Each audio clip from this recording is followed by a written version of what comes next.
ಅದೇ ಕನ್ನಡದಲ್ಲಿ ಅನುವಾದ ಬಂದಿದೆ, ವಿಶ್ವೇಶ್ವರ ಅವರು ಬರೆದಿದ್ದಾರೆ. ನೀವು ಕೂಡ ಬರೆದಂಥ ಪುಸ್ತಕ ಹೇಗೆ ಅನಿಸ್ತಿದೆ, ನಿಮಗೆ ಎಷ್ಟು ಖುಷಿ ಇದೆ? ಕನ್ನಡದಲ್ಲಿ ಅನುವಾದ ಭಾಳ ಸಂತೋಷ. ಕನ್ನಡದಲ್ಲಿ ಕನ್ನಡ ಜನರಿಗೆ ಕನ್ನಡದಲ್ಲಿ ಓದುವಂತಾಯಿತು. ನಾವು ಮೊದಲು ಬರೆದದ್ದು ಇಂಗ್ಲೀಷಲ್ಲಿ, ಗ್ರೋಯಿಂಗ್ ಅಪ್ ಅಂತ. ಇದು ಭಾಳ ಸಂತೋಷ. ಪುಸ್ತಕ ಗೆಟಪ್ ಕೂಡ ಭಾಳ ಚೆನ್ನಾಗಿ ಬಂದಿದೆ.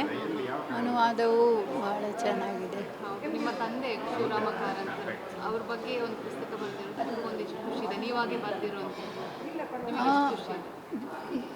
ಮೊದಲು ಬರೆದ ಚಾಲೆಂಜಿಂಗ್ ನಮ್ಮ ತಂದೆ ಬಗ್ಗೆ ಬರೆಯುವುದಂದರೆ ಭಾಳ ರಿಸರ್ಚ್ ಮಾಡಬೇಕಾಗಿತ್ತು. ಅವರ ಸಮಕಾಲೀನರು ಯಾರೂ ಇಲ್ಲ ಈಗ. ಅಣ್ಣ ಭಾಳ ಮೆಟಿಕ್ಯುಲಸ್. ಅವರು ಪ್ರತಿಯೊಬ್ಬರು ಫ್ರೆಂಡ್ಸಿದ್ದು date of birth, date of ಡೆತ್ತಿಂದ ಹಿಡಿದು ಎಲ್ಲ ಭಾಳ ಮೆಟಿಕ್ಯುಲಸ್ ಉಲ್ಲಾಸಣ್ಣ. ಹಾಗೆ ಸ್ವಲ್ಪ ಟೈಮ್ ತಗೊಂಡೆವು. ಇದು ವಿಶ್ವೇಶ್ವರ ಭಟ್ರು ಭಾಳ ಚೆನ್ನಾಗಿ ಟ್ರಾನ್ಸ್ಲೇಟ್ ಮಾಡಿದ್ದಾರೆ. ಪುಸ್ತಕದ ಗೆಟಪ್ ಕೂಡ ಭಾಳ ಚೆನ್ನಾಗಿದೆ. ಹೌದು.